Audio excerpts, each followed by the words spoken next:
Salam damai sejahtera saudara-saudariku terkasih dalam Kristus Yesus. Setiap tahun Gereja Katolik mengajak umat lingkungan dan wilayah untuk berdoa rosario bersama Bunda Maria, yaitu di bulan Mei, bulan Maria, dan bulan Oktober, bulan Rosario.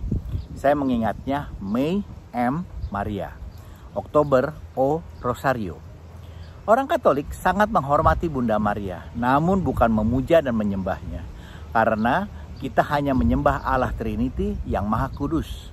Ini perlu kita sadari supaya tidak terjadi kesalahpahaman. Kita tahu Perjanjian Baru merupakan pemenuhan dari Perjanjian Lama. Dan di dalam Perjanjian Lama, Allah sering memakai manusia sebagai bukti kehadirannya. Seperti Adam dan Musa dan banyak beberapa nama lain. Di mana Perjanjian Baru memperlihatkan Yesus sebagai Adam dan Musa yang baru. Keluaran 3 ayat 7, Allah mengatakan, "Aku telah memperhatikan dengan sungguh kesengsaraan umatku di tanah Mesir. Dan aku mendengar seruan mereka yang disebabkan oleh pengarah-pengarah mereka. Aku mengetahui penderitaan mereka." Bahkan kemudian dikatakan dalam Keluaran 3 ayat 8, di mana Allah akan menuntun mereka ke negeri yang baik dan luas. Suatu negeri yang berlimpah-limpah susu dan madunya. Mungkin dapat kita katakan sebagai surga bahagia. Jadi melalui Musa, Allah membebaskan umat kesayangannya saat itu, Israel, dari perbudakan bangsa Mesir. Dan melalui Yesuslah Allah membebaskan kita semua umat kesayangannya yang percaya kepadanya sebagai Israel baru dari belenggu perbudakan dosa. Ternyata dalam Perjanjian Lama, bukti kehadiran Allah juga tidak hanya melalui Adam dan Musa saja. Namun Allah juga banyak memakai orang lain. Bahkan juga bukan manusia. Seperti tabut perjanjian yang merupakan bukti kehadiran Allah secara real. Litani Santa Perawan Maria menyebut Maria sebagai tabut perjanjian.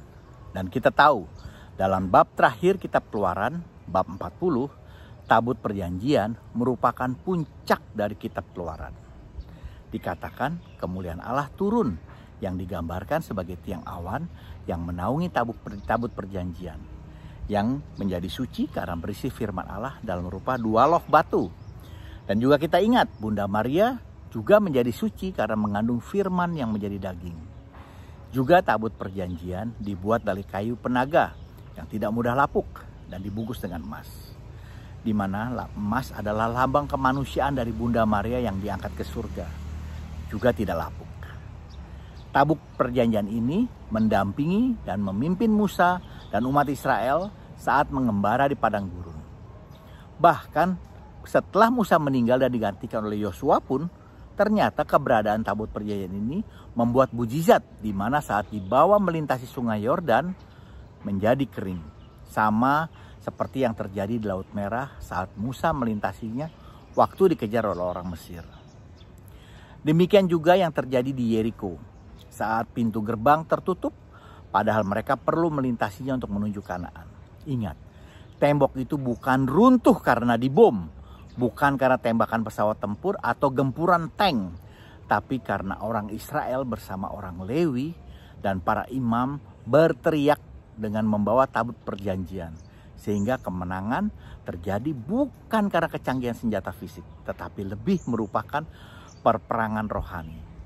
Hebatnya lagi, ternyata kesombongan orang Israel yang melupakan tabut perjanjian, seringkali mereka menderita kalah dan dipermalukan.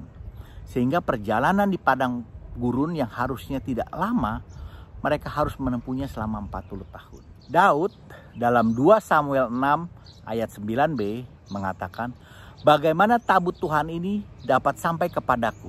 Nah, itu kegembiraan Raja Daud saat menemukan kembali tabut perjanjian. Ini mirip dengan ungkapan Elizabeth yang dipenuhi Roh Kudus saat bertemu dengan Maria di Lukas 1 ayat 43. "Siapakah aku ini sampai ibu Tuhanku datang mengunjungi aku?"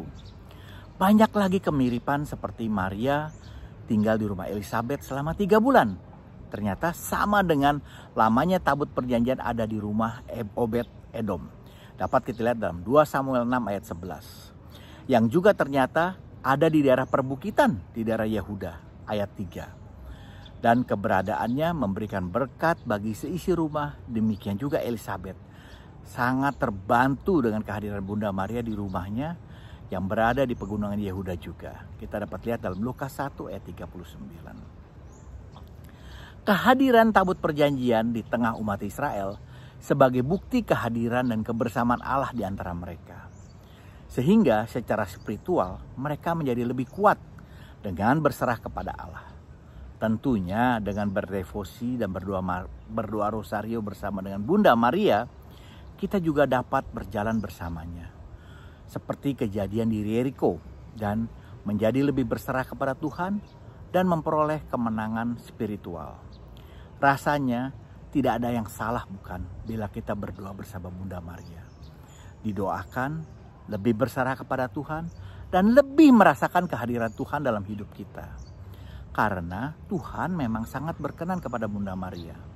Namun juga perlu disadari, Bunda Maria bukan berhala atau jimat, seperti halnya tabut perjanjian.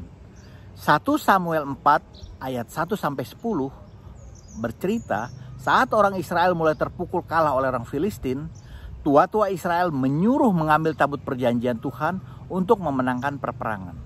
Tetapi ternyata setelah tabut perjanjian tersebut tiba, orang Israel tetap mengalami kekalahan. Bahkan dikatakan mengalami kekalahan yang hebat. Jadi tabut perjanjian bukanlah berhala, bukan jimat yang saat kita butuh dapat kita hadirkan secara sesaat. Tapi ingat, hubungan, relasi yang mendalam dan iman kepercayaan kita itu yang menjadi dasar hubungan dengan Tuhan. Saya pernah mendengar cerita candaan Uskup Voltenshin. Suatu pagi yang cerah, Tuhan Yesus berjalan-jalan di surga dengan ditemani oleh Santo Petrus dalam menikmati keindahan taman yang ada di sekitarnya.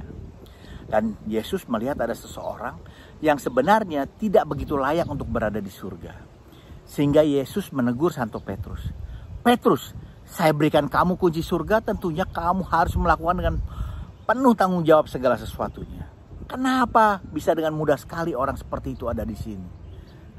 Petrus dengan sedikit tersenyum mengatakan, maafkan saya Tuhan, sebenarnya setiap kali orang seperti itu datang dan berada di depan pintu, saya selalu menutup pintu dan menguncinya rapat-rapat. Namun ibumulah yang kemudian membuka jendela sehingga mereka bisa masuk. Untuk itu saya ajak teman-teman semua, jangan pernah merasa tidak layak dan putus asa karena dosa-dosa kita. Lukas 13 ayat 24 mengatakan, berjuanglah untuk masuk melalui pintu yang sesak itu. Jadi teruslah berusaha, jangan putus asa. Walau seringkali kita jatuh dalam dosa, bangkit, bangun, perbaiki hidup Anda. Lewati itu semua. Karena ingat, selalu ada jendela yang terbuka untuk Bunda kita, Bunda Maria. Bila ada masukan, mohon berikan komentar Anda. Jangan lupa di like, subscribe, dan juga di share agar kita dapat saling memberkati. Amin. Tuhan Yesus memberkati kita semua.